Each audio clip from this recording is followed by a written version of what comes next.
ஆண்டவராகிய இயேசு கிறிஸ்துவின் திருப்பெயரில் உங்கள் அனைவரையும் அன்போடு வாழ்த்துகின்றேன். முட்டம் சிஎஸ்ஐ திருச்சபையின் மக்கள் ஆங்காங்கே பல இடங்களில் இருப்பதாலும் அவர்களுடைய விருப்பத்தை நிறைவேற்ற வேண்டும் என்கின்ற நோக்கிலும் திருமறை ஆய்வு ஒன்றினை இன்று முதல் தொடர்ச்சியாக எல்லா வியாழக்கிழமைகளிலும் இதே நேரம் ஆன்லைன் மூலமாக செய்யப்பட வேண்டும் என்று திருச்சபையாக முடிவு செய்தோம். அதன் அடிப்படையில் வெளிப்படுத்தின விசேஷத்திலிருந்து தொடர்ச்சியாக நாம் திருமறை ஆய்வினை படிக்க இருக்கின்றோம். இந்த நாளில் திருமறையை நாம் படிக்க துவங்கும் முன்னதாக கண்களை மூடி வேண்டுதல் செய்வோம். எல்லா ஆசீர்வாதங்களுக்கும் ஊற்றும் உறைவிடமாக இருக்கின்ற எங்கள் அன்பின் ஆண்டவரே, திருமறையை எங்களுக்கு தந்து உம்மோடு கூட நாங்கள் வாழ்வதற்கு எங்களுக்கு அவ்வப்போது ஆண்டவர் செய்கின்ற பல்வேறு வழிமுறைகளுக்காக உம்மை நாங்கள் போற்றுகிறோம். இந்த நாளில் இருந்து தொடர்ச்சியாக தரிசன நூலை நாங்கள் படிக்க விளைகிறோம். உம்முடைய ஆவியரை கொண்டு எங்களை வழிநடத்தி உம்முடைய இரகசியங்களை எல்லாம் நாங்கள் அறிந்து கொண்டு உமது வருகைக்காக எங்களை ஆயத்தப்படுத்த கர்த்தர் எங்களை பக்குவப்படுத்த வேண்டும் என்று இயேசு கிறிஸ்துவின் பெயரில் கேட்கிறோம் சுவாமி, ஆமேன். வெளிப்படுத்தின விசேஷம் என்பது மறைபொருள் வெளிப்பாட்டிலக்கிய வகையை சார்ந்தது. கிரேக்கத்தில் வெளிப்படுத்தல் என்றால் அப்போகலிப்சிஸ் என்கின்ற வார்த்தை சொல்லப்பட்டிருக்கிறது. அப்போகலிப்சிஸ் என்றால் திரை நீக்கப்படுதல் என்பது பொருள். திரையை நீக்குகிற பொழுது நாடகம் அல்லது வேறு ஏதாவது நிகழ்ச்சிகள் நடைபெறுவதை நாம் காண முடியும். திரைக்கு பின்னால் இருப்பதை உணர்ந்து கொள்வதற்கு திரை நீக்கப்படுதல் அப்போகலிப்சிஸ் என்பது இன்றியமையாதது. திரை விலக்கப்பட்டு அறியப்பட வேண்டிய செய்திகள் திருமறையிலும் சொல்லப்பட்டிருக்கின்றது. குறிப்பாக கிறிஸ்துவுக்கு பின்பும் 1ஆம் நூற்றாண்டின் நடுப்பகுதியிலிருந்து 4ஆம் நூற்றாண்டின் தொடக்கம் வரையிலும் கிறிஸ்தவர்கள் மிகுந்த உபத்திரவங்களுக்கு உட்பட்டார்கள், துன்புறுத்தலுக்கு உள்ளானார்கள். ரோம பேரரசர்களும் ரோம பேரரசின் அதிகாரிகளும் பல்வேறு துன்புறுத்தல்களை ஏற்படுத்திய பொழுது இந்த காலகட்டத்தில் கிறிஸ்தவ செய்தியை பகிர்வதற்கென்று இந்த அப்போகலிப்சிஸ் அல்லது மறைபொருள் வெளிப்பாட்டு முறை பயன்படுத்தப்பட்டது. இயேசு கிறிஸ்துவுக்கு பின்பு திருச்சபையை கட்டி எழுப்புவதற்காக இத்தகைய அடையாள சொற்கள் பல பயன்படுத்தப்பட்டன. இந்த வெளிப்படுத்தின விசேஷத்தில் அத்தகைய மறைபொருள் சார்ந்த பல அடையாளங்களும் சொற்களும் எண்களும் குறிக்கப்பட்டிருக்கின்றன. இக்காலத்து மக்களுக்கு உதவுவதற்காகவும் இறுதி காலத்தில் உலகின் இறுதியில் அவருடைய அடியவர்கள் அறிய வேண்டிய செய்திகள் என்று கடவுள் எண்ணியவைகளையும் இந்த வெளிப்படுத்தின விசேஷத்தில் அவர் வெளிப்படுத்துகிறார். இந்த வெளிப்பாடு எப்படி கிடைக்கிறது என்பதை பற்றி அறிந்திருப்பது நமக்கு நல்லது. கிபி 12ஆம் நூற்றாண்டு முதல் 15ஆம் நூற்றாண்டு வரையிலும் மிஸ்டிசிசம், இறைவினைவியலார் என்று சொல்லுகின்ற ஒரு இறை அடியவர்கள் வாழ்ந்தார்கள். இறைவனோடு வாழ்ந்து அவரோடு இணைந்து விசுவாசத்தை வெளிப்படுத்திய இவர்களை இறைவினைவியலார் என்று திருச்சபை அழைக்கிறது. உதாரணமாக சியன்னா நகரத்து கேதரின் அவர்களை சொல்லலாம். சிறு வயதிலேயே இறைவனோடு இணைந்து வாழ வேண்டும் என்று விரும்பிய அவர்கள் பல்வேறு இறைவினைவு முயற்சிகளை அவர்கள் செய்தார்கள். குறிப்பாக சிறு வயதாக இருக்கிற பொழுது தன்னுடைய அடோலசன்ஸ் பீரியடில் தன்னுடைய வீட்டில் இருந்த மாடிப்படியில் முழங்காலில் நின்றவாறே மாடிப்படிகளை ஒவ்வொன்றாக ஜெபித்து அவர்கள் அதன் மேலே ஏறி தங்களுடைய ஆன்மீகத்தை வளரச் செய்தார்கள். இப்படி அவர்கள் பல்வேறு முயற்சிகளை செய்து கொண்டிருந்த ஒரு நாள் ஆண்டவராகிய இயேசு கிறிஸ்து அவருக்கு காட்சி கொடுத்து அவருடைய கையில் ஒரு மோதிரத்தை அணிவித்து அவரை மணந்து கொண்டதாக அவர்கள் தரிசனமாக கண்டார்கள். அன்று முதல் கடவுளுக்காக நான் இந்த உலகில் வாழ்வேன் என்று தன்னை ஒருத்து இறைவனோடு இணைந்து வாழ்ந்து கொண்டிருந்த அவர்கள் பல்வேறு கடவுளின் வெளிப்படுத்தல்களை இந்த உலகுக்கு தந்தார்கள். 2 போப்புகள் இருந்த சூழ்நிலையில் இந்த சியன்னா நகர கேதரின் அவர்களை சந்தித்து அவர்களை ஒன்றுபடுத்துகின்ற முயற்சியை அவர்கள் மேற்கொண்டார்கள். நாட்டில் போர் நிலவுகிற பொழுது பல்வேறு சூழ்நிலைகளில் இந்த கேதரின் அம்மையாரை அழைத்து சமாதான முயற்சிகளெல்லாம் மேற்கொண்டார்கள். ஏனெனில் இறைவனோடு இணைந்து வாழ்ந்த அந்த அனுபவம், இந்த இறைவனோடு இணைகின்ற அனுபவம் இவர்களுக்கு இருந்ததினால் பல வெளிப்பாடுகள் கிடைத்தன. இன்றும் இந்த வெளிப்பாடுகள் மனிதராகிய நமக்கும் அருளப்படுகின்றது. ஆனால் நாம் செய்ய வேண்டிய 2 காரியங்கள் உண்டு. ஒன்று, தொடர்ச்சியான தேடுதல், ஏர்னஸ்ட் சீக்கிங். தொடர்ந்து இறைவனை தேடுகிற பொழுது இந்த வெளிப்படுத்தல் கிடைக்கிறது. இன்னொன்று, குவைட்லி இன் ப்ரேயர், அமைதியாக ஜெபத்தில் தரித்திருக்கிற பொழுது கடவுளுடைய வெளிப்பாடு அருளப்படுகிறது என்பது இந்த வெளிப்பாடு பெற்றவர்களுடைய அனுபவம். இந்த வெளிப்பாடு தரிசன நூலில் யாருக்கு வெளிப்படுத்தப்பட்டது, எதற்காக வெளிப்படுத்தப்பட்டது, ஏன் வெளிப்படுத்தப்பட்டது என்பதை பற்றிய செய்தியைத்தான் இன்றைக்கு நாம் சிந்திக்க இருக்கின்றோம். வெளிப்படுத்தல் 1ஆம் அதிகாரம் 1 முதல் 3 வரை உள்ள வசனங்களில் யாருக்காக வெளிப்படுத்தப்பட்டது என்றும் எதற்காக வெளிப்படுத்தப்பட்டது என்றும் ஏன் இதனை கடவுள் வெளிப்படுத்தினார் என்றும் சொல்லப்பட்டிருக்கின்றது. திருமறை இருக்கிறவர்கள் அதை திறந்து பாருங்கள். 1ஆம் வசனத்தின் நடுவிலே நாம் படிக்கிறோம், தேவன் கடவுள் சீக்கிரத்தில் சம்பவிக்க வேண்டியவைகளை தம்முடைய ஊழியக்காரருக்கு காண்பிக்கும் பொருட்டு இயேசு கிறிஸ்துவுக்கு ஒப்புவித்தார்.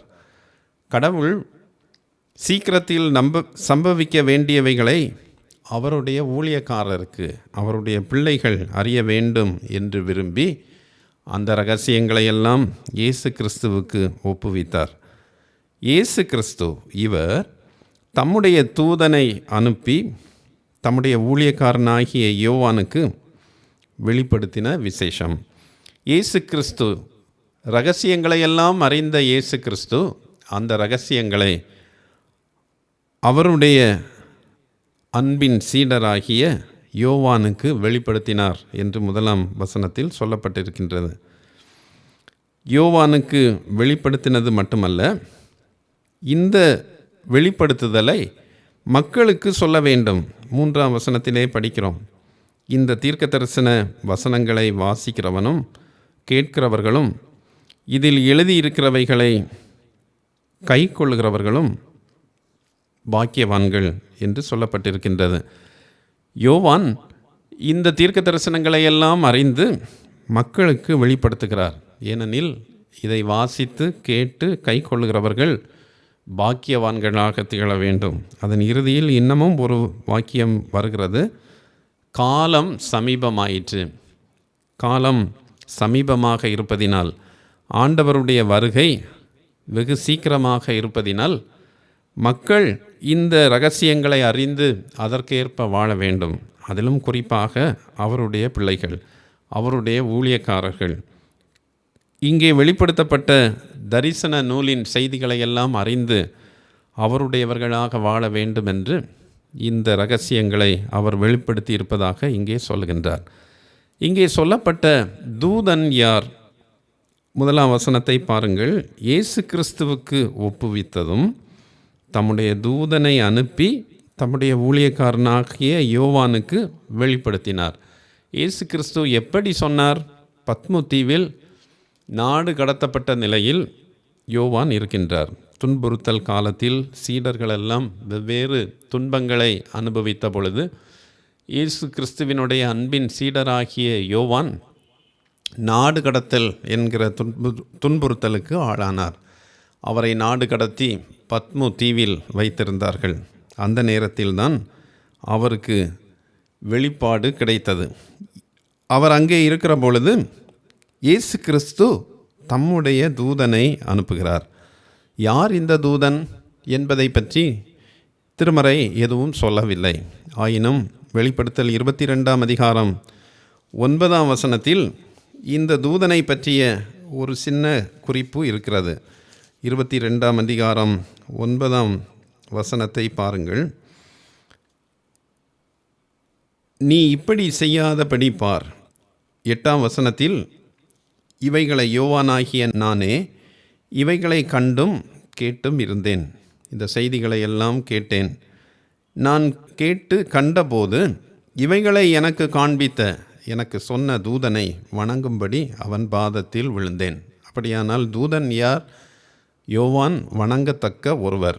உடனே அந்த தூதன், நீ இப்படி செய்யாதபடிக்கு பார், உன்னோடும் உன் சகோதரரோடும் தீர்க்கதரிசிகளோடும் இந்த புஸ்தகத்தின் வசனங்களை கைக்கொள்ளுகிறவர்களோடும் கூட நானும் ஒரு ஊழியக்காரன். ஆகவே இங்கே இருக்கிற குறிப்பின்படி இந்த தூதன் ஒரு ஊழியக்காரன். அப்படியானால் யார்? ஒருவேளை இவர் பழைய ஏற்பாட்டின் தீர்க்கர்களில் ஒருவராக இருக்கலாம் என்று பொதுவாக நம்பப்பட்டு வருகின்றது. இந்த தூதன் சொல்லுகின்ற செய்தி என்ன? அதைத்தான் 2வது வசனம் சொல்லுகின்றது. தேவனுடைய வசனத்தை குறித்தும் கடவுளுடைய வார்த்தை, வேர்ட் ஆஃப் காட், கடவுளுடைய வார்த்தையை குறித்தும் இயேசு கிறிஸ்துவை பற்றிய சாட்சியை குறித்தும் இயேசு கிறிஸ்துவை குறித்தும் தான் கண்ட யாவற்றையும் சாட்சியாக அறிவிக்கிறார். அவர் கண்டவற்றையெல்லாம் அவர் சாட்சியாக அறிவிக்கிறார். இங்கே நற்செய்தியினுடைய பொருள் சொல்லப்பட்டிருக்கின்றது. இந்த தூதன் அறிவிக்கிற செய்தி என்ன? 3 காரியங்கள் இங்கே சொல்லப்பட்டிருக்கின்றன. கடவுளுடைய வார்த்தை, இயேசு கிறிஸ்துவை பற்றிய சாட்சி, தான் கண்ட காரியங்கள். நற்செய்தி என்பது ஏதோ கட்டுக்கதை அல்ல, முன்பு நடந்த வரலாற்றை சொல்லுவதும் அல்ல. மாறாக கடவுள் சொன்ன வார்த்தைகளை மக்களுக்கு சொல்லுவது. இயேசு கிறிஸ்து எதற்காக இந்த உலகில் வந்தார் என்று அவருடைய சான்றை பற்றி, அவருடைய வாழ்வையும் பணியையும் பற்றி சொல்லுவது மட்டுமல்ல, இவை மட்டும் போதாது, இவற்றை தான் பெற்ற அனுபவத்தோடு சொல்லுவது, தான் கண்ட யாவற்றையும் சாட்சியாக அறிவித்தல். இதுதான் நற்செய்தி. பல வேளைகளில் நமக்கு வசனம் இருக்கிறது, நாம் அதை தெரிந்திருந்தால் நற்செய்தி சொல்லிவிடலாம் என்று நினைக்கின்றவர்கள் உண்டு. இன்னும் சிலர் வசனத்தை பற்றியே கவலைப்படுவதில்லை, தங்களுடைய அனுபவங்களை எல்லாம் பகிர்ந்து கொண்டே இருப்பது நற்செய்தி என்று நினைப்பதுண்டு. ஆனால் வசனமும் இயேசு கிறிஸ்துவினுடைய வாழ்வும் பணியும் அதனோடு கூட நம்முடைய அனுபவமும் இணைகிற பொழுது நற்செய்தி வருகின்றது. கிறிஸ்தவர் ஒருவரும் நாஸ்திகர் ஒருவரும் நண்பர்களாக இருந்தார்கள். இந்த நாஸ்திகர் என்பவர் ஆண்டவரை அறியாதவர், அவரை நம்பாதவர் என்பதை நாம் அறிந்திருக்கிறோம். இந்த கிறிஸ்தவராக மாறுவதற்கு முன்பு இந்த நாஸ்திகனாக அவரோடு கூட நட்பில் இருந்தார். 2 பேரும் நாஸ்திகராகத்தான் இருந்தார்கள். ஆனால் அவர்களில் ஒருவர் கிறிஸ்தவராக மனம் மாறிவிட்டார். இப்பொழுது இந்த நாஸ்திகன் ரொம்ப கடினப்பட்டார். நெருங்கிய நண்பர்களாக இருந்த இவர் திடீரென்று தன்னை விட்டு போய்விட்டார். முன்பு போல மதுபானம் அருந்த வருவதில்லை, மாலை நேரங்களில் பொழுதுபோக்குவதில்லை, முன்பு செய்த வாழ்க்கை, முன்பு சென்ற இடம், இவைகளையெல்லாம் அவர் தவிர்த்து விட்டார். நாஸ்திகனுக்கோ வேறு ஒருவரும் நண்பர்களாக கிடைக்கவும் இல்லை. சில நாட்கள் கழிந்தது. அவர் ஒன்றை யோசித்தார். நேரடியாக அந்த நாஸ்திகராக இருந்து கிறிஸ்தவரானவரிடத்தில் வந்து, சகோதரனே, எனக்கு இந்த வாழ்க்கை கசப்பாக இருக்கிறது. ஒன்றில் நீ மீண்டும் நாஸ்திகனாக வர வேண்டும், இல்லையெனில் நான் கிறிஸ்தவனாக வேண்டும். நீ நாஸ்திகனாக வரமாட்டாய், ஆனால் நான் கிறிஸ்தவனாக வர விரும்புகிறேன். ஆனால் ஒரு சில பிரச்சனைகள், அதை நீ எனக்கு சரி செய்து விட்டால் நான் கிறிஸ்தவராகிவிடலாம் என்று நினைத்து அவரிடத்திலே சொல்லி அவரிடத்தில் கேட்டார். இப்போது இந்த கிறிஸ்தவர் மிகுந்த சந்தோஷத்தோடு அவருடைய கேள்விகளுக்கு பதிலளிக்க தயாரானார். அப்போது அவர் கேட்டார், இயேசு கிறிஸ்து எப்பொழுது பிறந்தார் என்பது உங்களுக்கு தெரியுமா என்று கேட்டார். அப்போது இவர் கொஞ்சம் யோசித்தார். இயேசு கிறிஸ்து பிறந்த நாளில் நாம் கிறிஸ்மஸ் கொண்டாடவில்லை என்பது இவருக்கு தெரியும். ஆயினும் ஒருவேளை டிசம்பர் 25 என்று நாம் சொன்னாலும் அதை திருச்சபை தான் ஏற்படுத்திய நாள் என்பது இவருடைய மனதுக்கு சொன்னது. ஆகவே சரியாக இவருக்கு பதில் சொல்ல முடியவில்லை. கொஞ்சம் தலையை கீழே போட்டுக்கொண்டு இருந்தார்.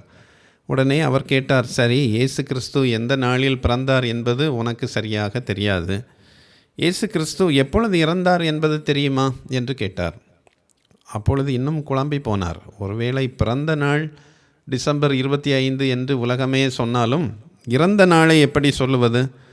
மிகுந்த கவலையில் இருந்த பொழுது இந்த நாஸ்திகருக்கு சந்தோஷமாகிவிட்டது.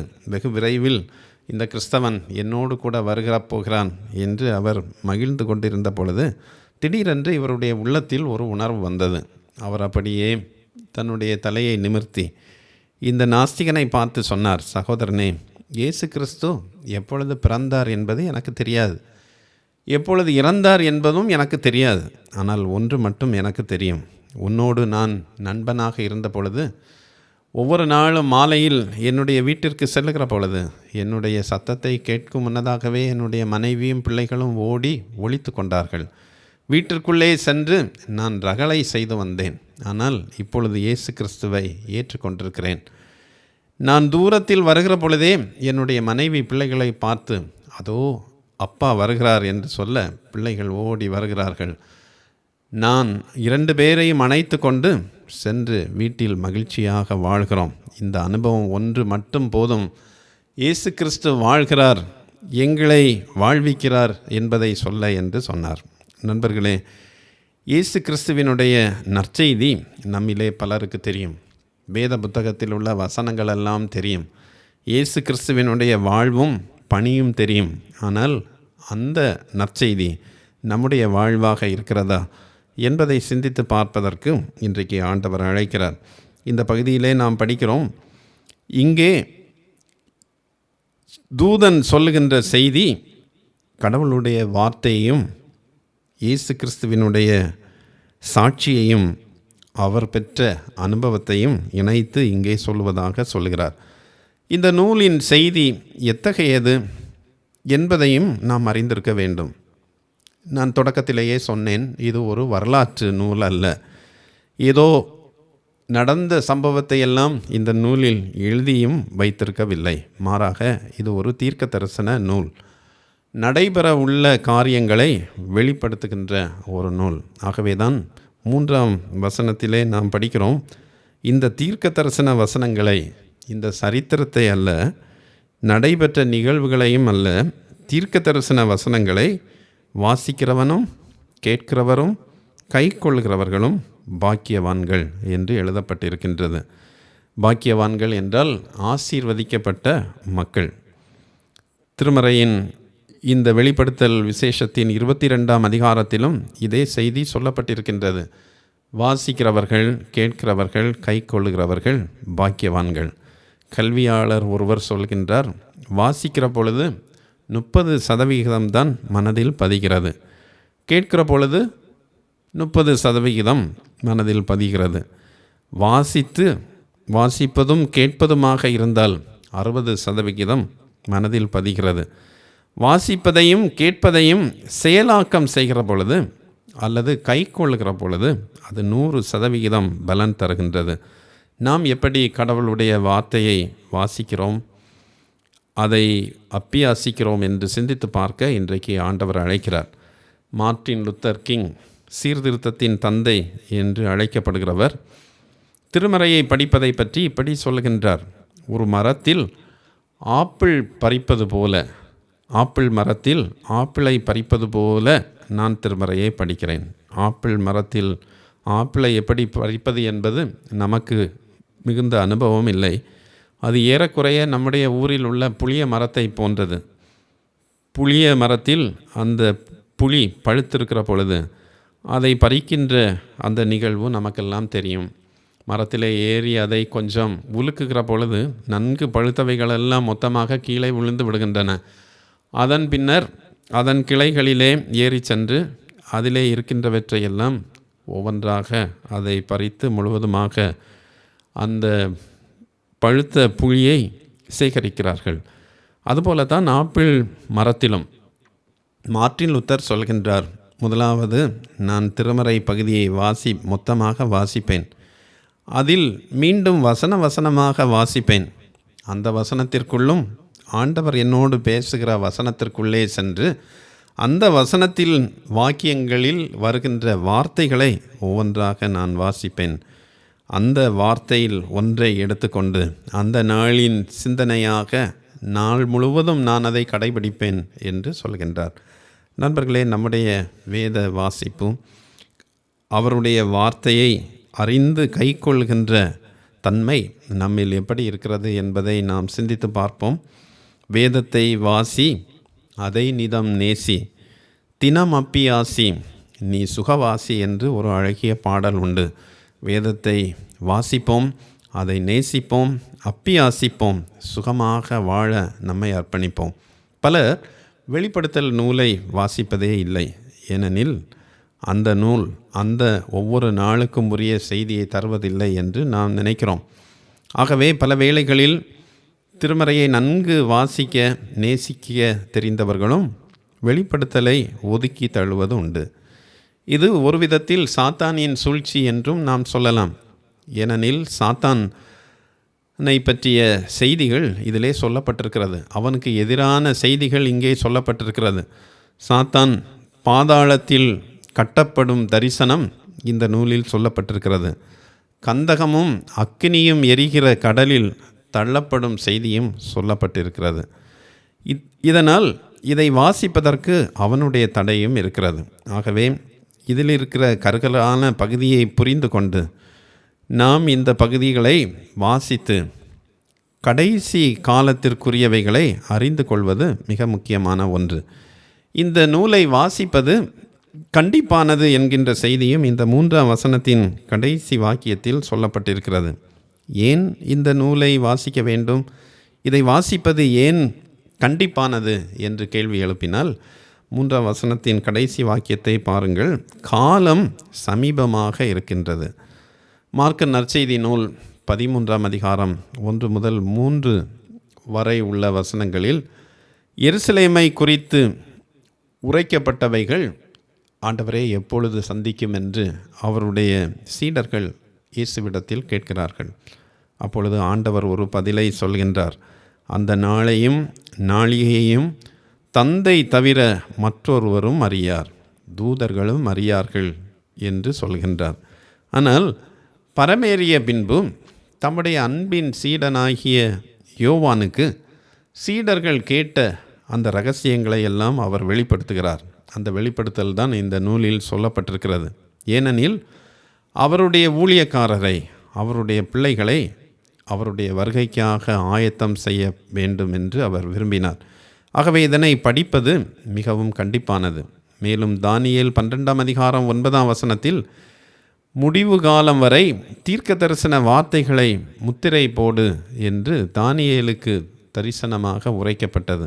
ஆனால் இப்போது வெளிப்படுத்தல் 22ஆம் அதிகாரம் 10ஆம் வசனத்தில் முத்திரை போடாதே, காலம் சமீபமாயிற்று என்று அறிவதிலிருந்து காலத்தினுடைய அந்த அவசரத்தை, மிகவும் அவசரமாக படிக்க வேண்டியதை பற்றி நாம் இந்த பகுதியிலே படிக்கிறோம். ஆகவே இதிலே சொல்லப்பட்டிருக்கிறவைகளை வாசிப்பது மிகவும் முக்கியமானது.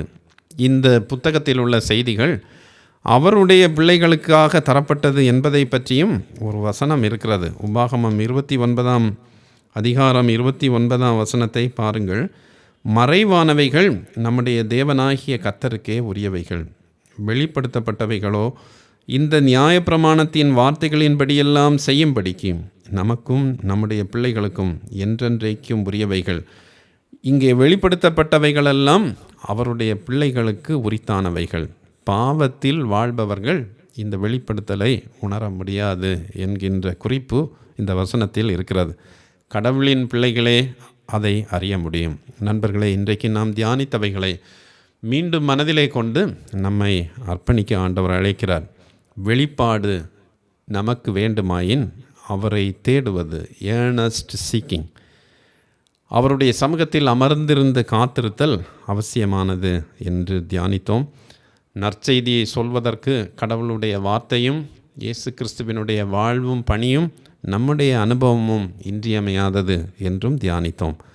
அவருடைய வேதத்தை வாசித்து அதை நேசித்து அதை தியானித்து அப்பியாசித்து சுகமாக வாழ வேண்டும் என்றும் அழைப்பு விடுக்கப்பட்டது. ஏனெனில் காலம் சமீபமாயிற்று. இந்த நற்செய்தியை ஏற்று அவருடைய பிள்ளைகளாக வாழ ஆண்டவர் நமக்கு உதவி செய்வாராக. ஆமேன். ஜெபிப்போம். அன்பின் ஆண்டவரே, இன்று நாங்கள் தியானித்த இந்த பகுதியில் நாங்கள் கற்றுக்கொண்டவைகளை எங்களுடைய வாழ்வில் நாங்கள் பின்பற்ற எங்களுக்கு அருள் செய்ய ஜெபிக்கிறோம். உம்முடைய வேதத்தை நேசிக்கவும் அதை வாசிக்கவும் கைக்கொள்ளவும் எங்களுக்கு நல்ல இதயத்தை தாரும். நற்செய்தி எங்களுடைய அனுபவத்தோடு கூட பகிர்கின்ற நல்ல எண்ணத்தை தாரும். உம்முடைய வெளிப்படுத்தல்களை நாங்கள் பெற்றுக்கொள்கின்ற விதத்தில் உமது சமூகத்தில் காத்திருந்து கடைசி காலம் நெருங்கி விட்டது என்பதை உணர்ந்தவர்களாக இன்னமும் நாங்களும் ஆயத்தப்பட்டு எங்களுடைய சகோதர சகோதரிகளையும் ஆயத்தப்படுத்த கர்த்தர் எங்கள் ஒவ்வொருவருக்கும் உதவி செய்ய வேண்டும் என்று இயேசு கிறிஸ்துவின் பெயரில் கேட்கிறோம் சுவாமி. ஆமேன்.